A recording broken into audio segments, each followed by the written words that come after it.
If I were to mention the name O.J. Simpson, what would come to mind? Innocent or guilty? Today, I will prove to you that although he was found not guilty, O.J. Simpson is very much guilty of the murder of his ex-wife and her friend. This case has always fascinated me ever since I was young, and I have always truly believed that Simpson was guilty. To start, let's dive into a deeper context of the case as a whole. On the night of June 12, 1994, O.J. Simpson's ex-wife, Nicole Brown Simpson, and her friend, Ron Goldman, were found stabbed to death outside of her condo in Brentwood, California. Once the police were notified, Simpson was immediately the top suspect. Why, you may ask? Well, there is so much evidence that points to Simpson, such as DNA evidence, the infamous car chase, Simpson's changing alibi, and his overall motive for the killings. The first warning signs pointing to Simpson being guilty is a significant amount of DNA evidence found at the crime scene as well as Simpson's home later that night.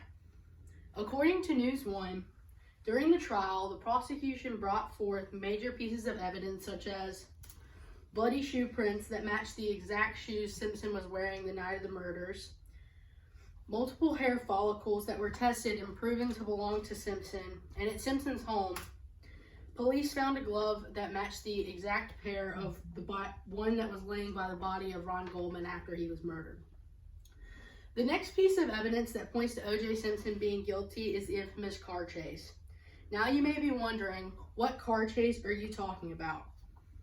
Well, on June 17, 1994, 5 days after the murders, O.J. Simpson, driven by his close friend and former football teammate Al Cowlings, led the LAPD on a low-speed chase in Simpson's white Ford Bronco. Earlier that day, Simpson was supposed to turn himself into police as he was being arrested on 2 counts of murder for the murder of Nicole Brown Simpson and Ron Goldman. As the day went on, Simpson did not turn himself in and was declared a fugitive.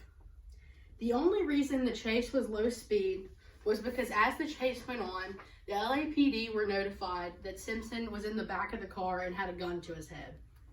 According to CNN.com, nearly 95 million people watched this car chase live as it piqued the national interest. As the chase continued, Cowlings and Simpson eventually made their way back to Simpson's Brentwood estate. Although he still claimed he was not guilty, later that night, Simpson partook in negotiations with the police and turned himself in. If Simpson wasn't guilty, why was he running? Only someone with something to hide would run away with something of this nature. Now, I will touch on Simpson's changing alibi.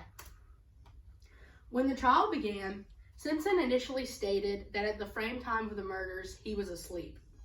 One piece of evidence that can refute this idea is the testimony of Simpson's limo driver the night of the murders. According to CNN.com, Simpson's limo driver arrived at his estate at 10 p.m. to bring him to LAX for his red-eye flight to Chicago. The driver testified that he continued to try to buzz in, but received no answer. His boss then told him to wait around because O.J. Simpson was often late. He said that then, at 10:55 p.m., he saw a figure of Simpson's frame and build enter his estate. If Simpson was supposedly home at the time that he got there, who was this person that entered his house then? As the trial continued, with the help of his lawyers, Simpson changed his alibi, saying that he was actually outside of his home chipping golf balls right before the driver arrived.